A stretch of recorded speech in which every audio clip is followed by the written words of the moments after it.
Bismillahirrahmanirrahim. Assalamualaikum warahmatullahi wabarakatuh. Alhamdulillah, alhamdulillah wassalatu wassalamu ala Rasulillah Muhammadin wa ala alihi wa sahbihi wa mawala. Rabbi syrah li sadri wa yassir li amri wa hlul 'uqdatam min lisani yafqahu qawli. Amma ba'du. فيا عباد الله أوصيني وإياكم بتقوى الله فقد فاز المتقون كما قال الله تعالى في الكتاب الكريم أعوذ بالله من الشيطان الرجيم يا أيها الذين آمنوا اتقوا الله حق تقاته ولا تموتن إلا وأنتم مسلمون وقال أيضا تبارك الذي نزل الفرقان على عبده ليكون للعالمين نذيرا.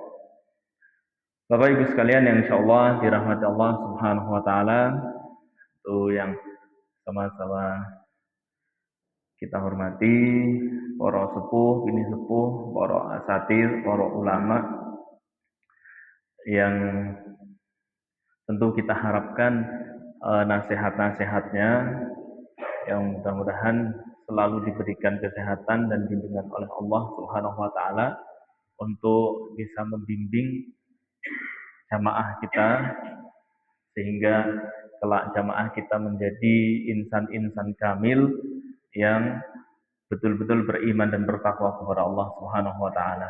Salawat teriring salam kita sampaikan kepada habibana wa nabiyana Muhammad sallallahu alaihi wasallam yang telah mengupayakan dengan semua usahanya sehingga kita bisa mengenal Islam sampai sekarang dan mudah-mudahan kita bisa istiqomah dalam iman dan Islam kita insyaallah. Bapak Ibu sekalian, pertemuan yang lalu sudah kita ulang kembali terkait dengan materi yang kontinu kita, materi yang bersambungnya kita tentang faraid. Itu kemarin sudah kita ulang terkait dengan pentingnya pembagian warisan dalam Islam, lalu hal-hal yang berkaitan dengan warisan itu sendiri. Terus ini ada beberapa, ini salah satu buku yang menurut saya pembahasannya relatif lebih mudah. Jadi nek panjenengan mangke mau membaca sendiri itu nanti bisa saya bagikan PDF-nya. Ini punya rekan kami, Ustadz Ansori Taslim. Itu bukunya memang agak lumayan, 123 halaman. Ini memang khusus membahas tentang warisan. Jadi materi tentang fikih tentang faraid itu tidak sepele. Mboten sepele niku napa ya? Ya mboten enteng sebenarnya. Tapi tidak semuanya wajib jenengan pahami. Tidak semuanya wajib jenengan kuasai. Hal-hal saja, beberapa saja yang memang penting untuk dikuasai, yang jenengan perlu dipelajari. Tapi tidak semuanya. Ya, ini yang dibahas nanti di sini ada pengertian ilmu waris dan seterusnya sampai mani'nya, penghalang ya, pelarang mendapatkan warisan, kemudian siapa ahli warisnya, hajib atau hajibnya, itu penghalang warisannya siapa saja, nanti ada hajib, ada mahjub, dan seterusnya, terus perhitungan warisan, terus sampai perhitungan berangkai, ini ada munasakah, pewarisan janin, warisan bagi waria, dan seterusnya. Ini menurut saya, apa namanya, eh, pembahasannya cukup bagus di dalam buku ini dan relatif nopo nggih. Bahasanya relatif mudah ngoten Pak. Karena ada buku-buku faraid yang itu bahasanya memang berat banget Pak. Berat banget. Dia hanya betul-betul mentranslatekan dari kitab fikih Arabnya ke Indonesia. Itu bahasanya berat Pak. Nah, tapi kalau Ustadz Ansari Taslim itu dia membaca kitab fikihnya, terus kemudian apa? Menulis ulang, sehingga bahasanya relatif lebih mudah. Ini menurut saya. Nah, nanti nek panjenengan kerso nanti bisa baca atau bisa cari bukunya yang tidak apa-apa untuk apa? Sebagai hasanah pengetahuan kita semuanya. Nah, Bapak Ibu sekalian, kemarin kita sudah bahas ini nggih. Ada ashabul furud, ada asobah. Betul. Ashabul furud itu adalah pemilik bagian tertentu yang dia harus dibagi lebih awal. Niku namanya ashabul furud. Terus orang yang memang dia mendapatkan bagian pertama sebelum nanti asobah. Karena asobah ya namanya juga asobah, sisa nih, berarti dia bagiannya terakhir. Nah, ashabul furud itu yang diutamakan. Yang diutamakan, bagian yang diutamakan. Nah, ini warisan yang memiliki bagian tertentu disebut ashabul furud. Dan yang memiliki seluruh harta atau sisa dari harta yang ada itu namanya asobah. Ashabul furud ada berapa? Ada 11. Ashabul furud itu ada 11. Ini dari ini nggih, dari napa? Perempuan ya. Ada ibu, nenek, ayah dan seterusnya. Itu kemarin sudah kita bahas, sudah kita singgung terkait dengan ashabul furud dari kalangan laki-laki. Nah, niki ashabul furud dari kalangan laki-laki jumlahnya ada 15. Ashabul furud ahli waris dari wanita itu ada 10. Nah, sisanya ashabul furudnya ada 11. Nah, Bapak Ibu sekalian, ini nanti kita langsung ke ininya saja. Nah, ben luwih gampil Pak. Terus boten jelimet banget. Ini terkait dengan niki nisbah bagiannya. Terus di sini ada ahli waris ya. Sinten mawon ahli warisnya. Terus yang kedua, yang berikutnya ada yang namanya syaratnya, Pak. Seorang ahli waris mendapatkan setengah syaratnya nopo. Nah, ini nanti ada di sini sampai ke bawah nanti ada. Nih. Bismillahirrahmanirrahim Bapak Ibu sekalian, nggih. Perhitungan ashabul furud dengan menyebutkan orangnya, ini kita langsung di dalam tabel ini kita coba nggih pelan-pelan. Nisbah. Nisbah niku napa Pak Bung? Bagian. Nisbah niku bagian.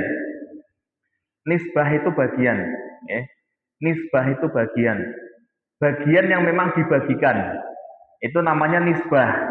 Nah, nanti kalau dalam ilmu muamalah, fikih muamalah, nisbah itu namanya bagi hasil, ya. Nanti hasil dari akadnya mudharabah, dari akadnya musyarakah, namanya nisbah bagi hasil, ya. Jadi kalau misalnya panjenengan punya usaha, terus ada keuntungan dari usaha itu namanya bagi hasil, itu nisbah. Tapi kalau dalam fikih faraid, ilmu faraid atau fikih mawaris, nisbah niku bagian-bagian yang memang dibagikan. Ini namanya nisbah. Okay. Wonten sing dapat setengah, Pak. Ada ahli waris yang mendapatkan setengah dari harta si sinten mewarisnya. Ya kan? Ada ahli waris atau waris yang berhak mendapatkan setengah bagian dari si mewarisnya, si jenazah yang meninggalkan itu.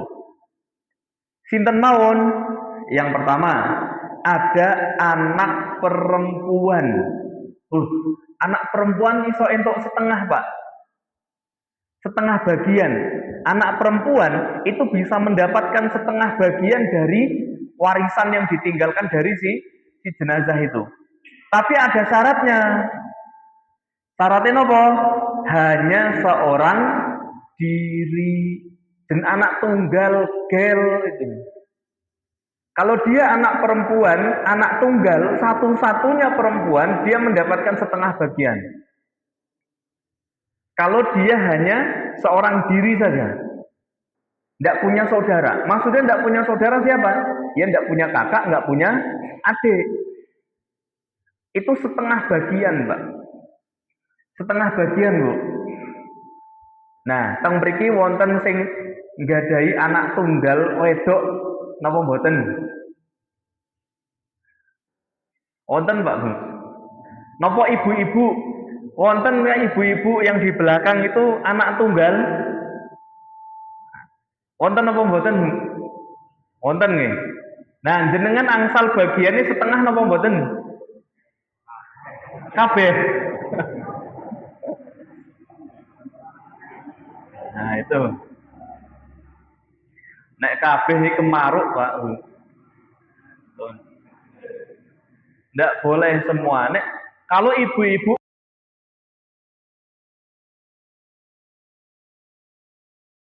mboten wonten adine. Atau panjenengan punya kakak atau adik tapi meninggal terlebih dahulu sebelum ayah ibune panjenengan meninggal, kan berarti statusnya masih anak tunggal. Hanya satu saja itu. Karena waktu orang tuanya meninggal tidak ada saudaranya. Maka itu disebut tunggal, bisa disebut tunggal juga. Nah, maka ketika panjenengan Bu anak tunggal, jenengan nggak punya kakak, nggak punya adik, maka jenengan berhak mendapatkan setengah bagian dari harta orang tua panjenengan, entah bapak ataupun ibunya. Entah bapak ataupun ibunya. Itu kalau statusnya sebagai warisan. Kalau statusnya hibah, ya lain cerita. Tapi kalau statusnya sebagai warisan. Nah, ini saya mengingatkan kembali Bapak Ibu sekalian, Bapak Ibu semuanya, saya cuma ingatkan Pak, ketika panjenengan memberikan hibah, misal pun memberikan hibah kepada putra-putri panjenengan, tolong jangan sampai ada niat terbesit untuk mengelabui warisan itu. Jangan sampai kemudian panjenengan memberikan hibah supaya kemudian apa? Niatnya supaya ahli waris yang lain itu tidak dapat jatah dari panjenengan. Itu tidak boleh. Meskipun secara hukum hibah itu boleh. Halal. Tapi ketika diniatkan untuk menutupi haknya ahli waris yang lain, maka itu hukumnya berubah menjadi haram, Pak. Zalim itu. Tidak boleh. Jadi kalau panjenengan memberikan apa? Hibah teng putra-putrine jenengan, ya murni mergo jenengan tresno kalih putra-putrine itu. Tidak terbesit lah iki tak hibahke meng anakku kabeh ben mengko kakang adikku ra entuk.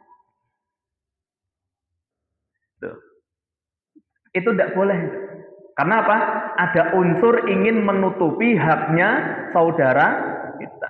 Karena kan nanti saudara kita bisa dapat bisa berpotensi mendapatkan warisan. Kalau nanti memang setelah dihitung-hitung ashabul furudnya dapat semua dan tidak ada asobah.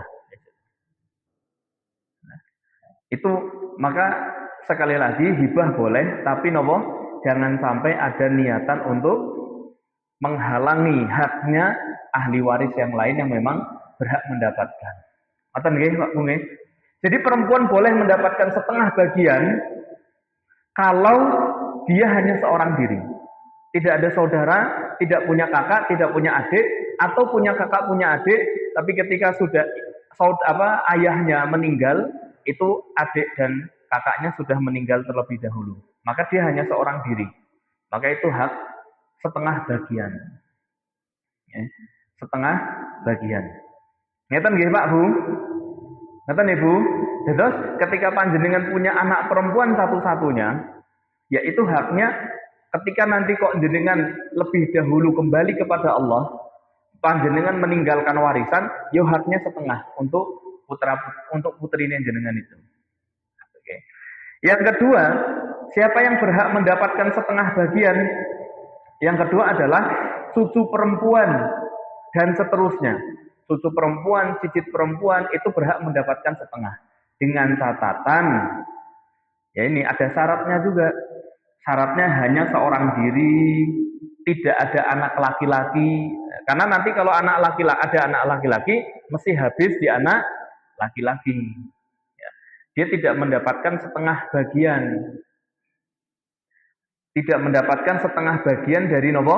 Dari harta si mewarisnya, nggih, si jenazah yang meninggal, tapi mendapatkan setengah bagian dari bagiannya yang laki-laki itu. Terus tidak ada saudara laki-laki dan sepupu yang jadi muasib, ya. Terus tidak ada anak perempuan. Tapi yang ini biasanya sih jarang terjadi, Pak. Biasanya jarang terjadi. Tapi pernah terjadi, ya pernah. Karena diatur dalam syariat, ya karena dulu zaman-zaman Nabi itu pernah terjadi seperti itu. Jadi sementara kalau di kita, ya beberapa kasus yang pernah kami tangani itu ya enggak sampai yang ke cucu perempuan itu, karena biasanya ya sudah mesti ada anak-anaknya, itu mesti ada. Nah, kemudian siapa lagi yang berhak mendapatkan setengah? Saudari kandung. Saudari kandung. Saudari kandung. Berarti ya bisa adik kita, itu saudari kandung namanya. Kakak, adik. Dengan catatan ya hanya seorang diri. Terus tidak ada saudara laki-laki. Kemudian mewaris tidak meninggalkan keturunan. Ini kasus-kasus seperti ini juga di zaman sekarang sih beberapa langkah ya. Di lingkungan kita insya Allah ya lebih banyak mewaris meninggalkan keturunan gitu Pak. Meskipun ada, ya ada, tapi sedikit sekali. Kemudian syarat yang keempat, mewaris tidak meninggalkan asal. Asal itu maksudnya orang tuanya, entah itu ayah, entah itu kakek. Ya. Ini saudari kandung. Dan sekali lagi ini jarang terjadi. Biasanya jarang terjadi. Kemudian saudari seayah, karena ini udah jauh banget Pak. Saudari kandung dan saudari seayah ini pun tebih. Sudah jauh ya. Jadi saudari kandung itu misalnya ngapunten, jenengan sedo, ngapunten sangat. Misalnya jenengan sedo, jenengan gadai kakang utawi adi. Itu namanya saudari sekandung. Ya. Kemudian saudari seayah, ini sudah lebih jauh lagi. Berarti pun nopo, hitungannya pun nek saudari seayah berarti nopo? Sepupu ya.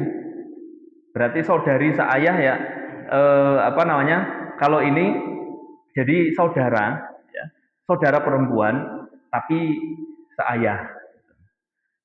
Jadi udah agak jauh, lewat jauh. Makanya syaratnya banyak. Jadi ngeten Pak Bu, semakin banyak syaratnya ini berarti menandakan hubungannya semakin jauh. Ngeten nggih? Semakin banyak syaratnya menandakan hubungannya semakin jauh. Ini syaratnya ada hanya seorang diri, tidak ada saudara laki-laki, mewaris tidak meninggalkan keturunan, tidak meninggalkan ayah, berarti ngapunten sangat. Contohnya, misalnya ada di antara kita tidak meninggalkan apa? Keturunan ya. Dan kita tidak meninggalkan ahli waris, yang ngapunten barangkali belum menikah, gitu kan? Belum menikah tapi kaya. Belum menikah tapi kaya. Wonten salah setunggaling tiang, dekne misalnya umurnya 35 tahun, belum menikah, tapi dia kaya, meninggal dunia. Karena dia belum menikah kan berarti dia belum punya keturunan. Gitu Pak. Nah, dia belum punya ahli waris secara yang ke bawah. Ke bawah itu berarti anak, cucu dan seterusnya. Lah ahli waris terdekatnya siapa? Ahli waris terdekatnya nggih kakang adi bapak ibunya itu. Kakang adi utawi bapak dan ibunya, kakek, nenek dan seterusnya itu ahli waris terdekatnya. Nah, ini maksudnya seperti itu, Pak. Nah, berikutnya yang berhak mendapatkan setengah suami. Suami. Berhak mendapatkan berapa? Setengah. Nek ibu-ibu sedo, garwane jenengan berhak mendapatkan setengah dari hartane jenengan, Bu. Tapi ada syaratnya. Syaratnya apa? Muwaris tidak meninggalkan keturunan. Maksudnya pripun? Ada seorang istri, dia meninggal, tapi qadarullah tidak diberi keturunan, tidak dikasih anak. Tidak dikasih anak. Berarti suaminya berhak mendapatkan berapa? Setengah. Berhak mendapatkan setengah dari harta istri yang meninggalkan. Terus yang lainnya ya untuk ayah, ibunya si istri itu kalau punya, atau saudara-saudaranya kalau ada. Jadi suami itu berhak mendapatkan setengah, Bu. Berhak mendapatkan setengah dari harta istri ketika memang tidak meninggalkan anak. Nah, kalau istrinya punya anak, nah maka yang di bawah nih dia mendapatkan seperempat bagian. Ya. Kenapa? Muwaris meninggalkan keturunan. Ada seorang istri meninggal, dia meninggalkan anak, maka suaminya mendapatkan seperempat. Sepakat napa mboten, Bu? Sepakat napa mboten, Bu? Ibu-ibu sepakat? Mboten.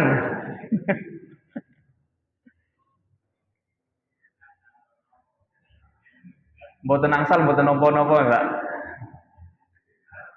Jadi kalau ibu-ibu meninggal, kalau meninggalkan anak berarti suami mendapatkan seperempat. Kalau tidak meninggalkan anak mendapatkan setengah dari hartanya panjenengan. Ikhlas mboten, Bu?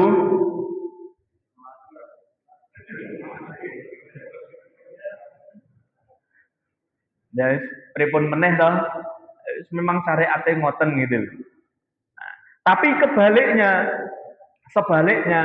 istri kalau suami dia tidak meninggalkan anak, misalnya si istri tidak punya anak, ya si muwaris tidak meninggalkan keturunan, maka jatahnya si istri pinten?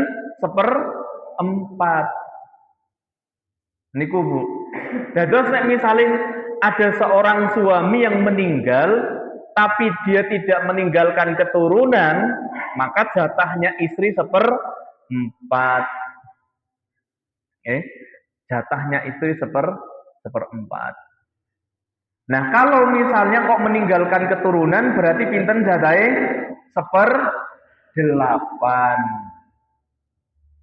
Kalau ada seorang ibu dengan bapaknya meninggal, dia punya anak deh, punya anak.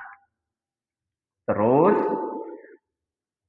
ketika suaminya meninggal dia punya anak, berarti si istri dapat berapa? Seperdelapan. Kalau suaminya meninggal tidak punya anak, berarti si istri dapat berapa? Seperempat. Pertanyaannya, ngeten Mbak Bu, niki sing rodok kan. Tapi insya Allah di lingkungan kita ndak ada kasusnya. Insya Allah nggak ada. Misalnya ngeten, seorang suami nggih, dia seorang suami satu, punya istri dua, istrine kalih, garwane kalih.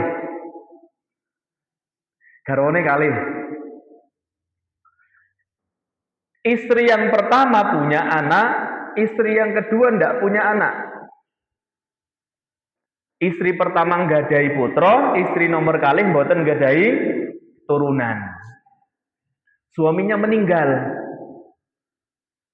Bagian dua istri ini sama atau beda?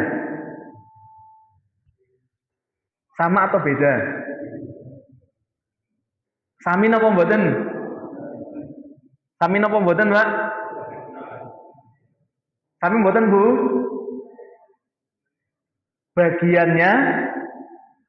Bagiannya sama. Sama. Kan dua istri ini, istri yang pertama, dia punya anak dari suami mana? Dari suami yang sama kan?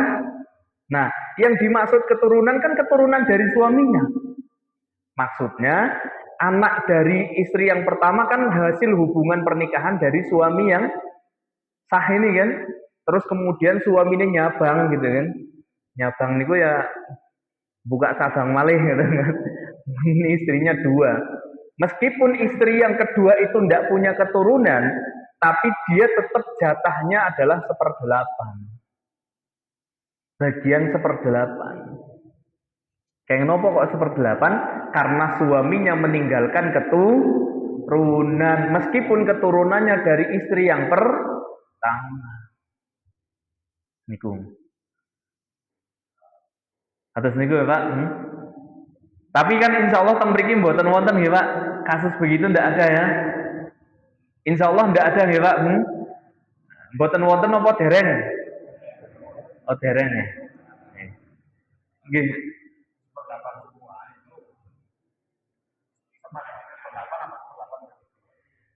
Masing-masing 1/8. Nggih. Masing-masing 1/8. Tuh. Nggih, karena istrinya apa namanya? Dua itu nih, sehingga ini 1/8 dan ini 1/8. Tapi insya Allah teng mriki ya mudah-mudahan tidak ada nih. Nek wonten masalahnya ribet. Nah, Bapak Ibu sekalian, dados bagian istri kalau dia suaminya punya keturunan berarti nopo? Dia mendapatkan 1/8. Meskipun istrinya 2, 3, 4, ya sama saja. Misalnya istrinya 4, istrinya 4, terus yang punya keturunan hanya 1, istri yang pertama, ya tetap nanti bagiannya 1/8. Boten terus kemudian sing istri pertama 1/8, istri kedua 1/4, istri ketiga 1/4 misalnya, tidak begitu. Karena keturunannya keturunan yang sama. Ngoten nggih Pak Bu. Jadi bagian istri kalau dia punya keturunan, maka kalau suaminya punya keturunan berarti bagiannya 1/8, kalau tidak punya keturunan bagiannya 1/4. Ngoten nggih Pak Bu.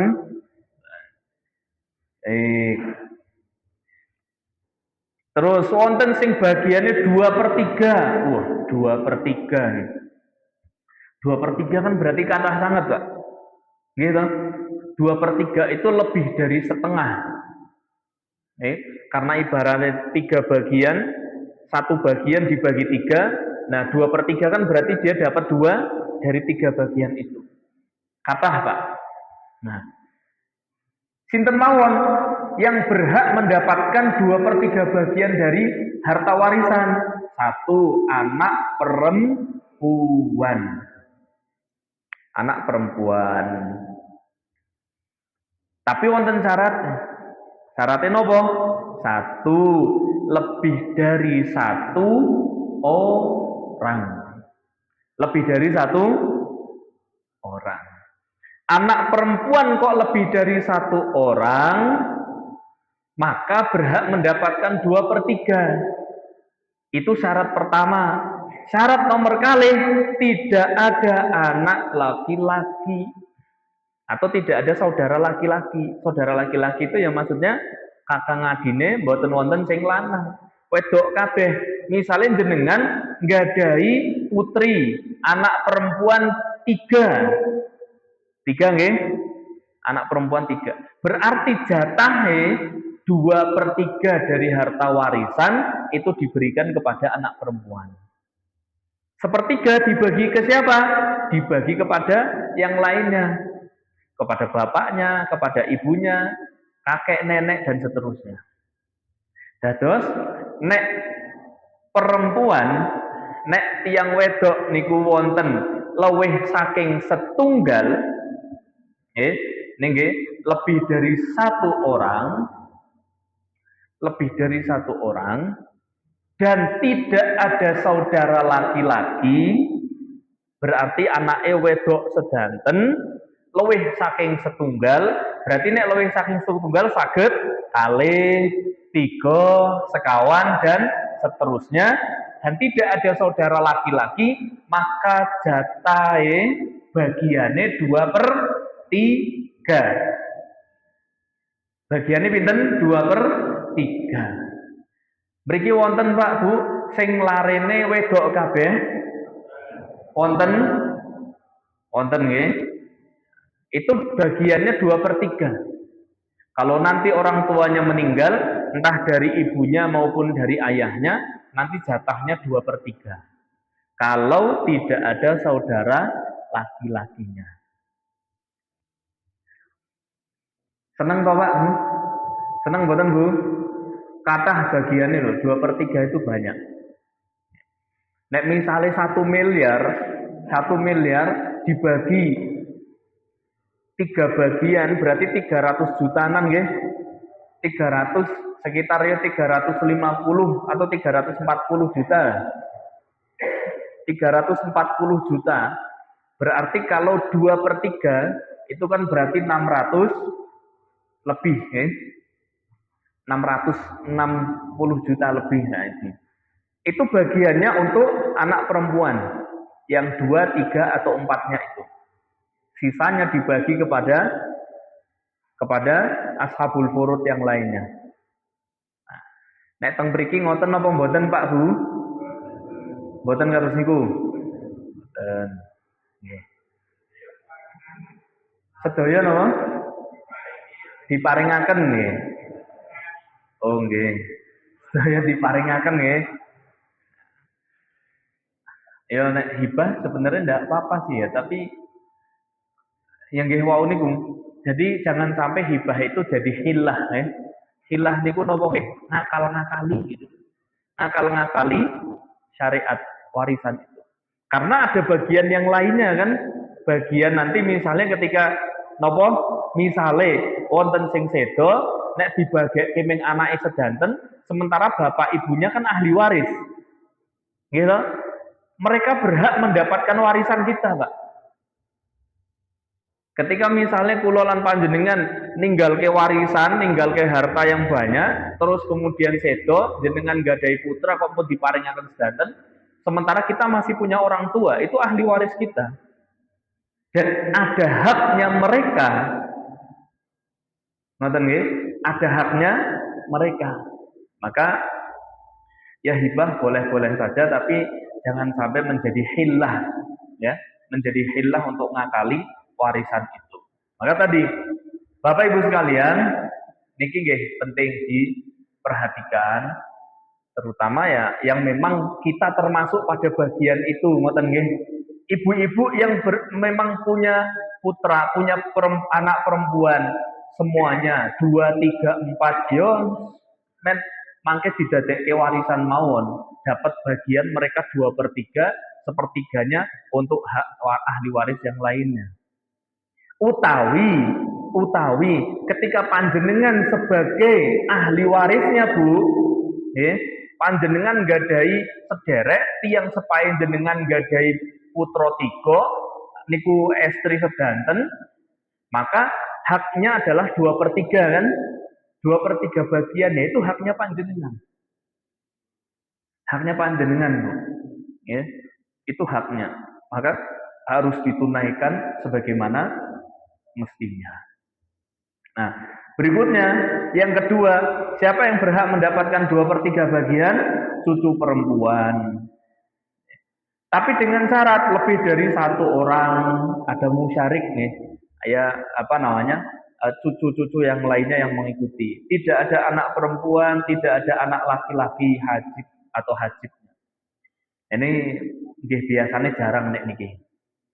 Kemudian yang ketiga, saudari kandung. Saudari kandung itu ya saudara kita, Pak. Saudari kandung itu maksudnya kakak atau adiknya kita, ngoten nggih? Itu namanya saudari kandung. Nah, saudari kandung berarti dia perempuan. Itu mesti perempuan. Syaratnya lebih dari 1 orang. Jenengan nggadai kakang 3. Wedok kabeh. Misalnya wedok sedanten, maka dia berpotensi mendapatkan 2/3 dari harta warisannya panjenengan. Karena sudah lebih dari satu orang. Tapi ada syarat berikutnya. Nah, tidak ada keturunan muwaris. Jenengan tidak punya keturunan. Ya, jenengan tidak punya keturunan. Yang ketiga, tidak ada saudara laki-laki muasibnya. Tidak ada saudara laki-laki. Kalau ada saudara laki-laki, nanti jadi hitungannya beda lagi, benten malih. Tapi nek jenengan misalnya 4 bersaudara, jenengan nomor 3, nomor sekawan, terus 3 kakangnya jenengan kok wedok sedanten, ndak ada panjenengan ndak punya keturunan karena ndak menikah misalnya, terus kemudian ndak ada saudara laki-laki, maka 3 saudara ini juga berhak mendapatkan 2/3. Berhak mendapatkan 2/3 bagian, dan itu hak mereka, Mak. Mula Bapak Ibu sekalian, kita belajar ilmu waris itu adalah dalam rangka memberikan kepada haknya. Ngoten nggih Pak Bu? Dalam rangka apa? Memberikan haknya kepada si yang berhak itu, Pak. Maka coba kita nopo nggih merefleksi ke diri kita masing-masing.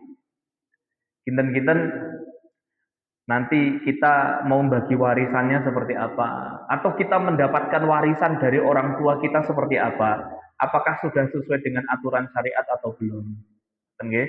Sehingga harapannya Bapak Ibu sekalian, sekali lagi sepindah malih, kita belajar tentang ilmu faraid itu adalah belajar tentang memberikan haknya kepada yang berhak. Sehingga insya Allah hartanya menjadi halal dan berkah, insya Allah. Nyata Bapak Ibu sekalian, sementara sampai 2/3, insya Allah pertemuan berikutnya kita ulang kembali dan kita lanjutkan. Nanti ada banyak pembahasan berikutnya. Mudah-mudahan Allah memberkahi setiap belajar kita, sehingga ilmu yang kita pelajari menjadi ilmu yang bermanfaat, bisa kita amalkan dalam kehidupan kita sehari-hari, dan Allah mudahkan kita untuk mempelajari agama yang mulia ini, sampai akhir hayat kita bisa istiqomah dalam kebaikan ilmu, dan insya Allah jadi lentera di yaumul akhir nanti insya Allah. Wa akhiru da'wana alhamdulillahi rabbil alamin. Subhanakallahumma rabbana bihamdika asyhadu an la ilaha illa anta astaghfiruka wa atubu ilaik. Nasrun minallah wa fathun qarib wa basyiril mu'minin. Assalamualaikum warahmatullahi wabarakatuh.